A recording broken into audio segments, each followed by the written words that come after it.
I just wanted to reiterate what Bambi said. At the PTC, we really believe that the teacher leader role is critically important for improving teaching and learning in schools.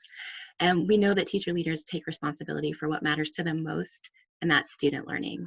So we're so excited to have 4 days of panel discussions focused on topics that Bambi was just talking about that we know are critical for teacher leaders. So today's topic is leadership tools for teacher leaders, and that is based off of a course that we offer through our Teacher Leader Institutes. And we are lucky enough to be joined today by one of the trainers of that course, Dr. Elaine Sykes. Elaine is transitioning from her role at the International School of Amsterdam to her new role as the incoming Dean of Equity and Social Action at the Drew School in San Francisco, California. In addition to Elaine, we are honored to have Dr. Suzette Julian with us, who is the elementary principal at the International School of Port of Spain. And we have 2 teacher leaders who have joined us today, both who have taken our Leadership Tools course. Bonnie Book, who is a high school science teacher and the science department head at the International School Nido de Aguilas, and Elizabeth Gaglio, who is a grade 3 teacher and coordinator at the International School of Amsterdam. Our panelists today will be discussing some questions that were generated by people who had originally registered to take this Leadership Tools course with us in Rome in July. As you are listening to the panel discussion, I would really encourage you to send us questions using the Q&A feature on the bottom of your screen. We don't have a ton of time, so if we don't get a chance to address your question live, I will be saving a transcript of the questions, and we'll get a response to you offline if it's not something we discuss in the next 30 minutes or so. And then I also really wanted to encourage you to, as you're listening, to use the chat feature to share ideas and strategies as well. So as you're listening to our panelists talk, it might remind you of a situation that you encountered over the past semester or the past year, and maybe you came up with some strategies that we haven't discussed. And so our hope for today is that through conversations you have with each other in the chat, through the panel discussion, that you are going to leave with a whole set of tools to help grow your leadership practice. So with that, we are going to jump into our panel discussion. And we're going to start with a question which I think is a really good question to start talking about, and that is, what makes a great leader? And Elaine, can you start us off with some thinking about what makes a great leader? Sure. Thanks. Yes. By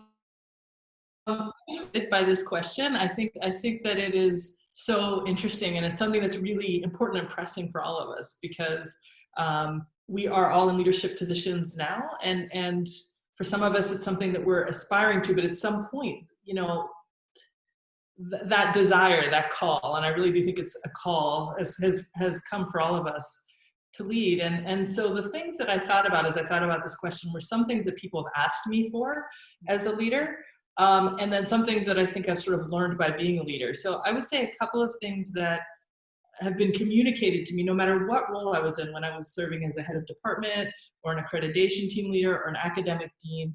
One thing has always been transparency, that is so important to people, to sort of know the why. Why are we doing this? Why are we having these conversations? What's next?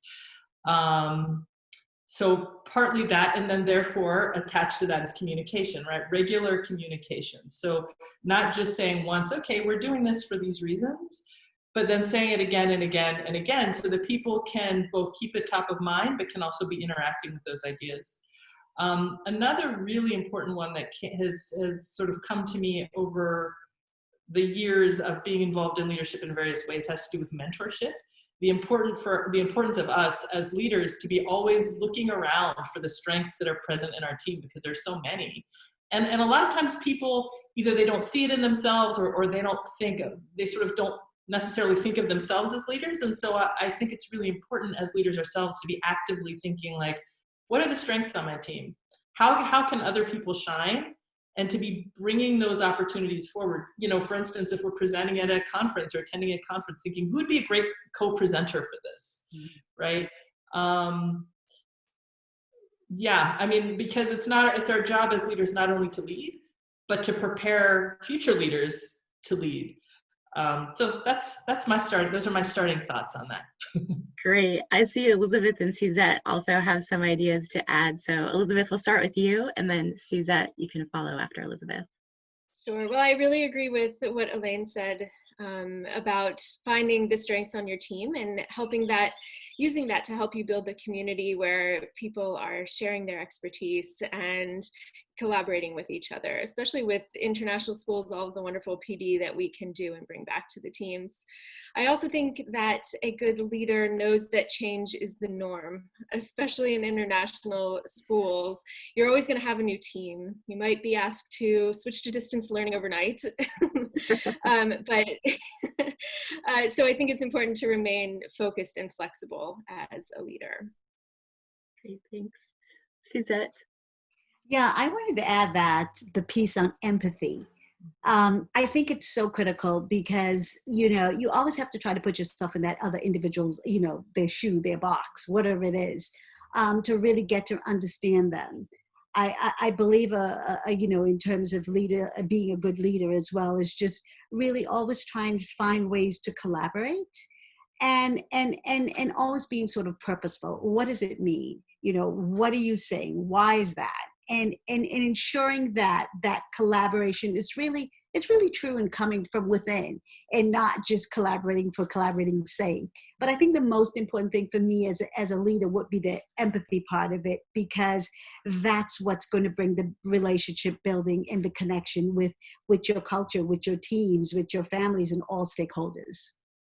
Great, thanks. I think I usually don't jump into the conversation, but I'm going to add my 2 cents in here because I think one thing that I might add in addition to what everyone else has said, and one thing that was hard for me as I took on a leadership role was not to take things personally.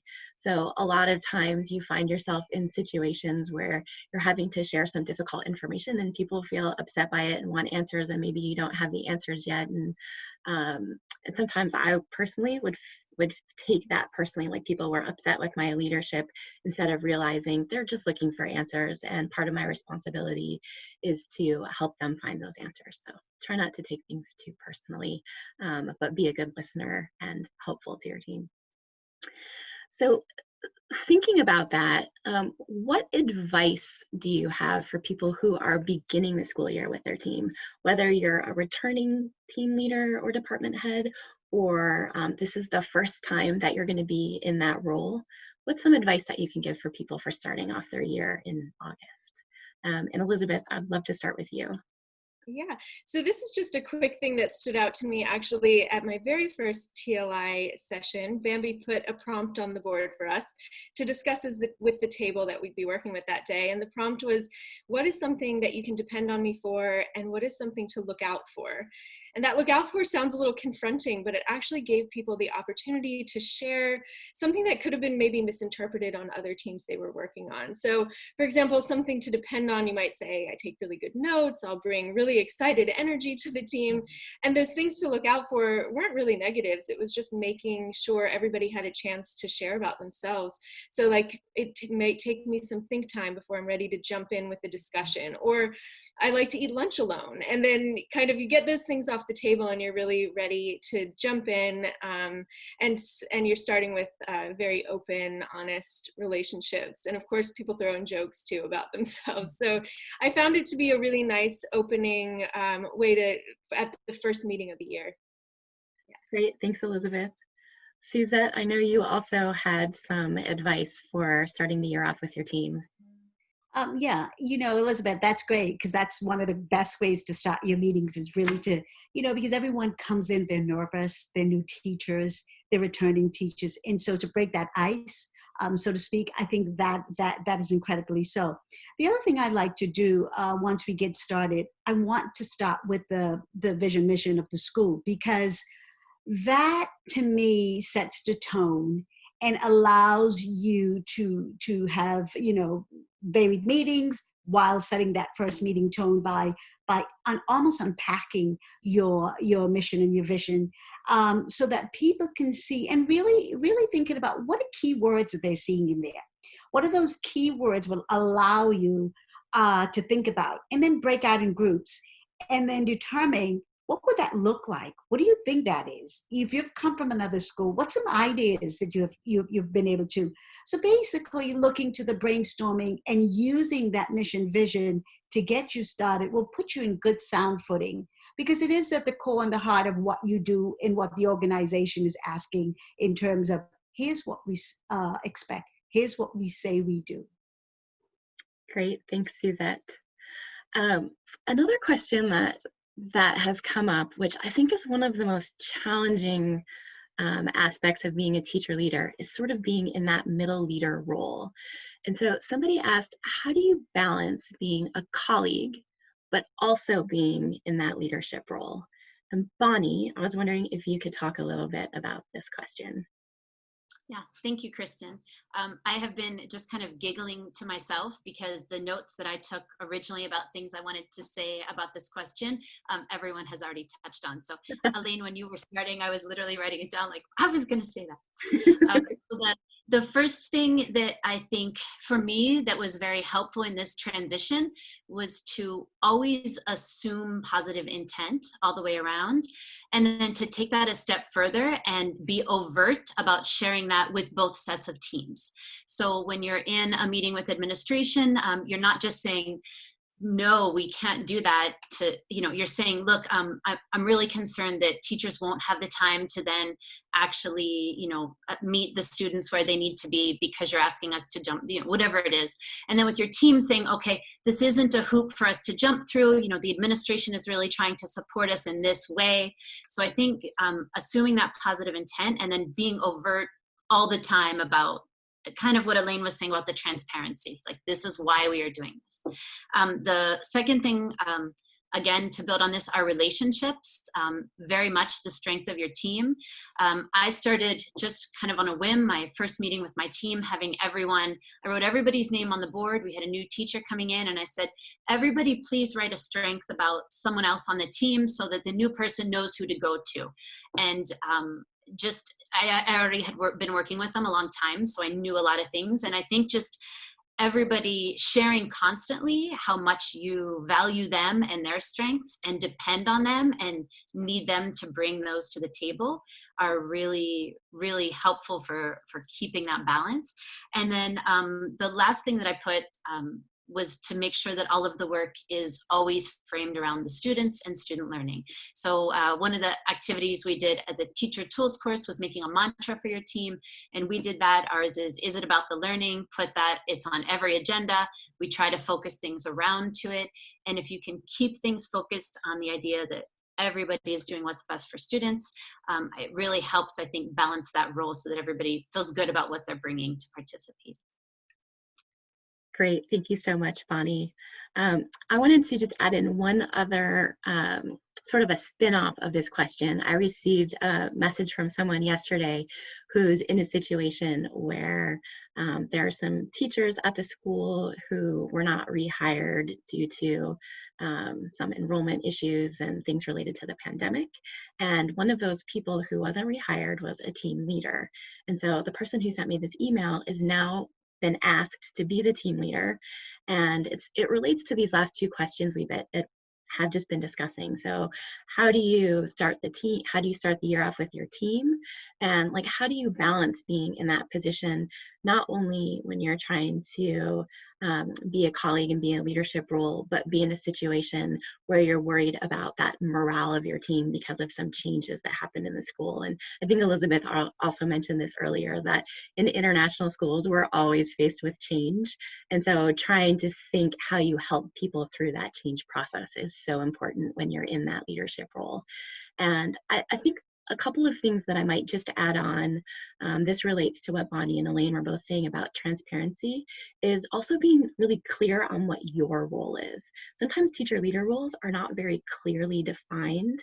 And so Bambi said this when she was talking about teacher leadership as well. You really need to know like where you have authority, what can you do and what can't you do. And then once you're really clear on that, making sure, like Bonnie said, that your team also knows what that role is. So I think that's helpful. Another thing that we haven't talked about yet is just this idea of setting goals with your team. So if you are working together with your team to set your student learning goals, then everybody has a voice in that process. You're keeping the meetings focused on student learning, like Bonnie was talking about, and you're focused on goals that you're working towards together. And I think just the last thing that I would also add in, and Elizabeth talked about this when she was talking about starting off the year with those two questions. One other activity that you can think about is doing something around hopes and fears. So if you're already a tight-knit team, you've worked together, but now somebody has changed roles within that team, it's really helpful to start off the year just talking about what are our hopes for us together as a team this year, what are some of the fears, and just putting all of that out on the table in the beginning and being able to have a conversation about that, I think helps move the team forward so you can focus on what's important, and that's the student learning. And I see Elaine might also have some ideas to add too. So I would love to hear your thinking, Elaine. Yeah, I kept sort of muting and unmuting myself because I was like, oh, she sort of said it, oh, she did. But, you know, one thing I think that it's also really important, a sensitivity that it's really important to have as we enter leadership roles or occupy them is where we're at. And what I mean when I say that is that there are times when we're sort of transitioning into leadership roles from within a team. And that's one that can have advantages and disadvantages, right? From being with it, but we already know everybody, we know what the school's working on, maybe we know the mission really well, we know the direction. There's another set of sensitivities that can also arise when you're an incoming new to the school, right? And entering the school as a leader in a leadership position, and you know, maybe having a much steeper learning curve, but then also the, you know, and more relationships to build. But then on the other hand, it can be really great to start with a fresh slate. So I think that it is also important to be thinking about, in addition to our roles within the school and the focus on student learning, sort of what, I don't know exactly how to put it, but what's going on, sort of the direction that we're coming at the school. Are we coming in as a new person, as a new part of the team? Are we coming in as an experienced team member who already knows the school really well? So, you know, just thinking about weighing the teacher leader role with the being a colleague role. So I don't have any real answers there. It's just something I thought it was important to have in mind. Great, thanks. Suzette, do you want to add something as well? I just want to add, you know, in terms of what Elaine said, you know, that's where mentorship comes in. And mentorship is just not your top managers. Mentorship involves all the stakeholders, your teachers and everyone else within the culture. And I think that usually helps the transition from, you know, those roles whereby there's an individual on that team who understands or has a good, you know, understanding of, you know, the system and can add to that. So I thoroughly believe in mentorship, and I think that's one place that at the beginning of the year and coming into a new year that you can set up those protocols in terms of mentorship. Great, thanks, Suzette. We're going to do one more question, and this is also a question that's so important when you're in that teacher leader role, which is about running effective meetings. So I'm going to ask the panel, what are some ideas that you have for running effective team meetings? And Elizabeth, I'd love to start with you. Sure. So I think being respectful of people's time. So sending an agenda ahead of time so that they have time to review it, and also maybe even asking them to contribute a little couple of notes on the minutes so that as soon as you're in the meeting, you can naturally start engaging with the conversation. And people have had that think time kind of that I mentioned before. And so I find that letting people know ahead of time what to expect in the meeting has been really meaningful, and shows that you respect their time, because everything's running more efficiently. Great. Suzette, I know you also had some thinking around running effective team meetings. We'd love to hear some strategies from you. Right. Basically, I think that meetings need to be purposeful, first of all. I don't believe in having, you know, meetings just, you know, perhaps every week, 3 times a week, and different things like that. I think you really have to focus. And if you go back to your mission, there may be things that you have decided that, okay, these are going to be key objectives that I want for the remainder of the year. And you can do your meetings around that. In addition to that, things do pop up in the school, and yes, you can have a meeting. Elizabeth talked about time. Meetings, if you can keep, I have found this in my virtual meetings, that my half an hour set time for my meetings, we got so much done, and we were able to really stick and focus because we knew that we only had such times because teachers have to run off to their classes. And that truly worked in those virtual settings because it was crisp, it was on point, it was purposeful. And I think making sure that there's good documentation, one, and secondly, I think ensuring that knowing who's responsible for what.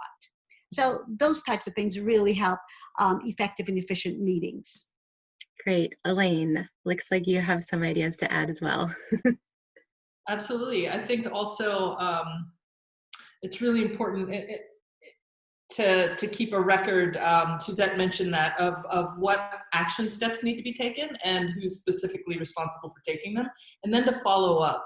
Particularly in our virtual universe right now, it can be easy to say, I'm going to do this and that, and then because we don't have those regular contact points like we normally would where we literally see each other, it makes it even more important to circle back and ask about progress and check in, make sure things are happening and that people are maintaining their own sense of mission. Great, thanks. This is actually a great place for us to transition into our resource share. And Suzette, I'm going to ask you to start first because one of the things that we wanted to do is to share a set of tools that you could leave this session with today to help you in your practice.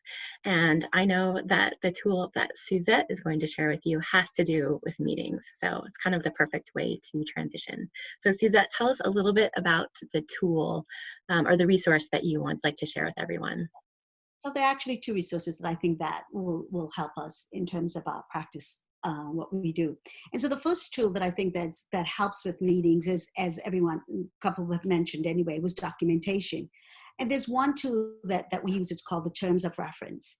And that tool allows you to, as varied individuals, to add on within a meeting setting, basically what's the objective, what's the who the attendees, what's the of course the whole purpose, and then the input and the output. And there's a part of that talks about really the action log of really holds you accountable for that. And there's what you call the 40-20-40 rule, where 40% is really spent on prepping this meeting. And so that's where you have input from all stakeholders, just not you, the principal, but all the other colleagues. But you've got to be careful because you want to keep your time frame. As I said, long meetings, we lose our people in those long meetings. A good 30, 45, I think the rule is like 60, 70, and 90 minutes, but making sure that you have enough time to end those meetings. But particularly to have the documentation in there, the expectation. So it's transparent, everyone's clear. The action log will help you pretty much with the follow-up.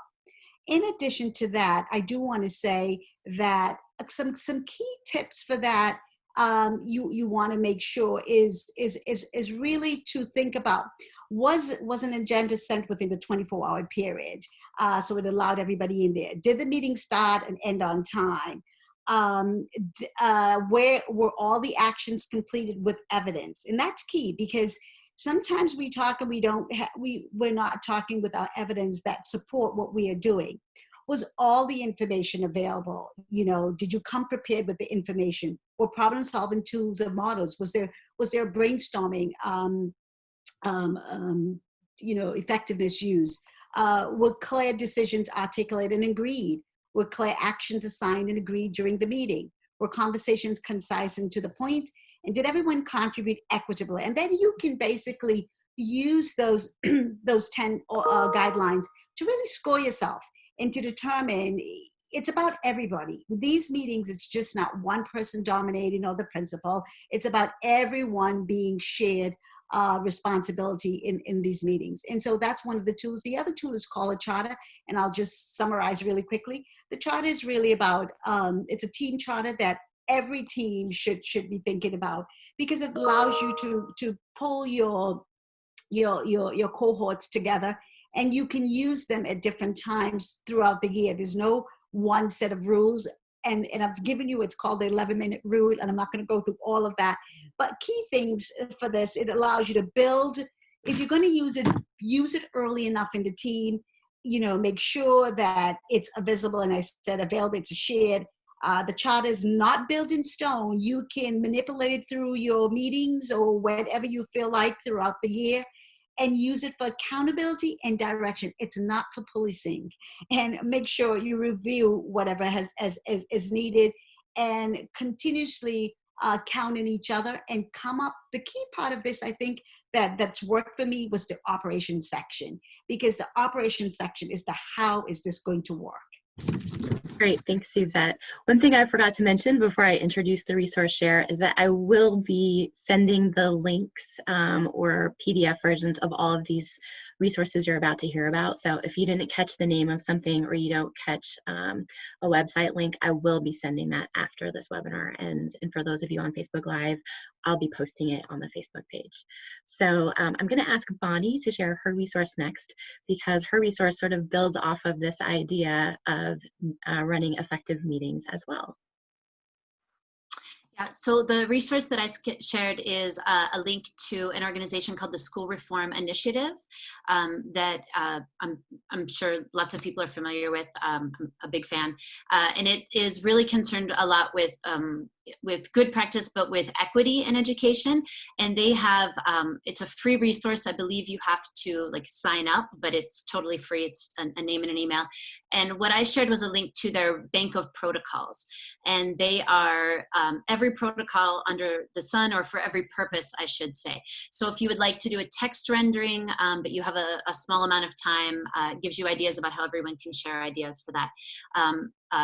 Some of the resources for protocols around data analysis are really, really helpful if you want to look at a large amount of data in a small amount of time.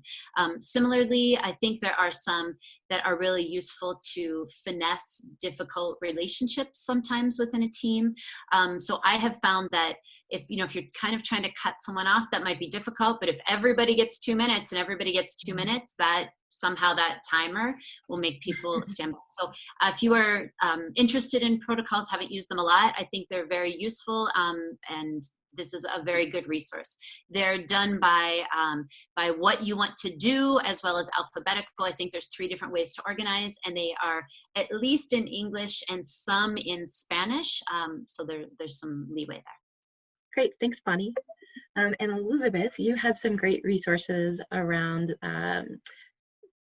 leadership. So I would love to have you talk about those a little bit. Yeah, I wanted to share the Leadership Compass self-assessment.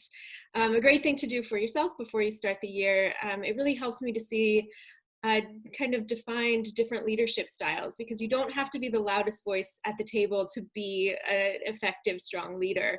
And so this document will take you through 4 different types of leaders: leading with action, leading with vision, leading with empathy, and leading with an analytical mindset. And of course, you'd love to have a balance of all of those, but by looking at the definitions, you'll see kind of which one you're gravitating towards, and it helps you identify your strengths and what to build on. There's also the last page of the document is if you take any one style to excess and the problems that you might run into there. This would be great if you have a cohort. You could, of course, do it on your own, but it would be great if you had a cohort of teacher leaders at your school that you could actually go to these compass points and kind of discuss the strengths and challenges of that specific leadership style. The other thing I wanted to share was, again, from the workbook, a list of characteristics of a good leader. And instead of self-assessing this time, you were supposed to consider what your team might say are 5 of your strongest characteristics as a leader. And taking a look, kind of taking that different perspective, I felt was really helpful in helping me think, what do I really value and what do I want them to see, and how can I be building and showing that in each of our meetings and interactions. Great, thanks Elizabeth. And Elaine, I'm really excited to hear about the resource that you're going to be sharing with everyone.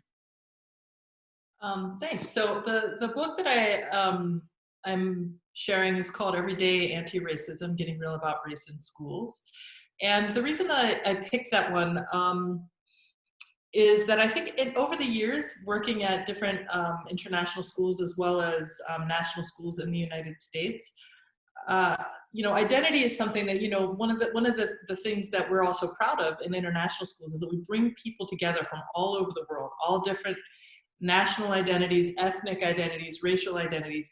And oftentimes, though, in the international setting, we don't do enough talking about what that really means and about how to help people to come together in meaningful ways. Oftentimes, it seems as though the assumption is almost sort of like, well, the kids handle that themselves because they're all together and they're interacting. And so what this book does really beautifully is that it sort of creates frameworks. It's organized in a set of really short chapters. There are 3 to 5 pages. There's one editor, Mika Polak, but there are teachers from all over the place who are writing about all different kinds of situations and issues. And at the end of every chapter, there are 3 things: the key principle that they're sharing, some sort of discussion questions that you can actually use and that I've used in the past to structure conversations with teams that I'm part of, as well as something you can try tomorrow. Because I think that, again, when we get into talking about identity in schools, it can be sometimes tricky to think about, well, how do I make that real in my classroom, right? What are actual things that I can do? And so I really appreciate that at the end of every chapter in this book, there's also a section on, try tomorrow, something you could actually do in your school setting. So that's the resource I'm sharing. I think it's fantastic. Great, thank you so much, Elaine. And just to say again for everyone, I will be sending, for everybody who's in this Zoom session, I will be sending you an email with the links and names to all of these resources. If you're joining us on Facebook Live, I will post it on Facebook. We also are posting recordings of all of these sessions on YouTube, and so you can go to our YouTube channel and I will link the resources there. So there's 3 different ways you can get access to these great resources. If you found today's discussion useful and you haven't taken our Leadership Tools course yet, we would love to have you join us. Some of the specific skills that we teach within that course are being able to clearly identify what is and is not your role as a teacher leader, how to identify the essential skills of effective teams and the stages of team development, how to structure or maybe restructure your team meetings into what we call collaborative sessions that are focused on improving student learning, how to lead the process of setting student learning goals, how to choose efficient decision-making strategies to use within your team meetings, and then also recognizing the stages of change and talking about strategies that you can use to support your teams through that change process. One other thing I wanted to mention that we are very excited about is that this Leadership Tools course is now going to be offered as an online course starting in October. So we're going to be offering Leadership Tools as a 4-week course that is a combination of asynchronous and synchronous learning. And we've carefully designed a lot of opportunities for job-embedded practice. So during our synchronous sessions, we'll be helping you unpack some of that job-embedded practice and talk through strategies together. And the registration for that course opens today on our website. So if you're interested in signing up for the online course, we would love to have you join us. Typically, when we have our Teacher Leader Institutes during the summer, we always have a morning meeting. And we close that morning meeting with something called a nugget of knowledge. The nugget of knowledge is typically given by somebody who is a participant in the course. Because we couldn't offer those courses, we have been doing nuggets of knowledge by our trainers. Today, we were going to have a very special nugget of knowledge for you by Sue Easton. And Sue was originally going to be part of this panel, but she had a family emergency and couldn't join us. And anyone who has earned a certificate of international school teacher leadership with us in the past 5 years or so has probably taken at least one of their courses by Sue. She is an amazing leader, so full of knowledge, and she's currently working as the Director of Wellbeing and Learning at Ridley College. She has recorded a nugget of knowledge, but we're having some technical difficulties and I can't play it for you, so I apologize. But we will add that onto the recorded version that we post on YouTube, and I will also email the link to Sue's nugget of knowledge so all of you can have access to it. As teacher leaders, we really need to build that community so that our teams can flourish. We have created some standards of excellence for international teacher leaders, super helpful if you're looking for a job description for your role. But the one that I'm going to focus on today is Standard 2, which talks about the teacher leader's role in fostering a collaborative culture. Looking specifically at 3 strategies that you can use to be intentional in creating or fostering a collaborative culture within your team. So the first strategy is the strategy of ensuring that your team has specific goals. So whether this is imposed from someone in a leadership role at your school, whether this is something that you have determined, which was the reason that you created the team in the first place, or whether as a team you determine what are your goals going to be, it is absolutely vital that you determine what your why is going to be. Why do you exist? Because if there is no reason, then you shouldn't exist as a team. That's really key. Second strategy I want to share with you in relation to building or fostering a community within your team is really to know your team members. So yes, I'm talking about personally having an understanding of what their personal situation is. I'm also talking about knowing your teams professionally as well. One tool that I would recommend to you, or one resource, is called VIA Character Strengths, VIA Character Strengths. Great resource. There's a survey right on the website that is free that helps you identify of the 24 VIA Character Strengths that are from all cultures in the world have been brought together into one place. Helps you identify what the key character strengths are of the members on your team, and then allows you to leverage those strengths and to support their growth. And as Stephen Covey once said, that everyone on a team wants to live, love, learn, and legacy. Live is have enough money to be able to live comfortably. Love is to feel valued by their team. And to do that, we have to make sure we utilize their strengths. Learn is to learn new things. We can help them with that as teachers. And legacy, to do something that is meaningful. The third strategy I want to share with you, as I alluded to, was building relationships between team members.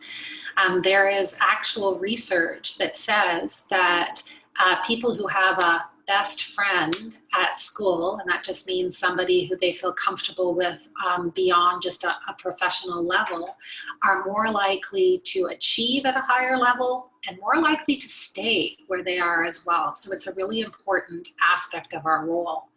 So 3 very specific strategies to help you foster community with your team. I wish you all the best. Go forth and learn. So with that, we are coming to a close. I wanted to thank everyone for joining us today. And as we get ready to say goodbye, I just wanted to acknowledge that this has been an unprecedented school year. Each of us has experienced the pandemic in different ways, both personally and professionally. And I know how unsettling it can be to end a school year with so many unanswered questions and also unknowns about what the beginning of next semester is going to hold for you. And then not only are we dealing with a pandemic, some of us have experienced civil unrest in the countries in which we work this year. And then most recently, we've all been faced with the heartbreaking news in the United States of George Floyd's death, which was a result of police brutality. Because of this, important conversations are rising to the surface, not just in the field of education, but across disciplines and amongst a wide range of people about systemic racism, equity, and social justice. And some of us have been engaged in these conversations for a long time, and some of us are joining the conversation for the very first time. At the Principals Training Center, we're committed to examining our current practices and our curriculum to ensure that we're providing opportunities and experiences for teachers, counselors, and leaders to examine their own biases and to discuss the impact that those biases might have on teaching, leading, and counseling in international schools. And I think the resource that Elaine shared with us is a great place to start that conversation. We know that we can do better and that we can be better, and we're committed to taking action to ensure that our professional learning experiences provide a place for these conversations to happen. So I also wanted to just point out that we've posted some resources on our website about systemic racism, equity, and social justice. We're continuing to update those as more resources become available, and I will also include that in the follow-up, the link to that in the follow-up email today. So finally, I wanted to say a huge thank you to each of our panelists for joining us today.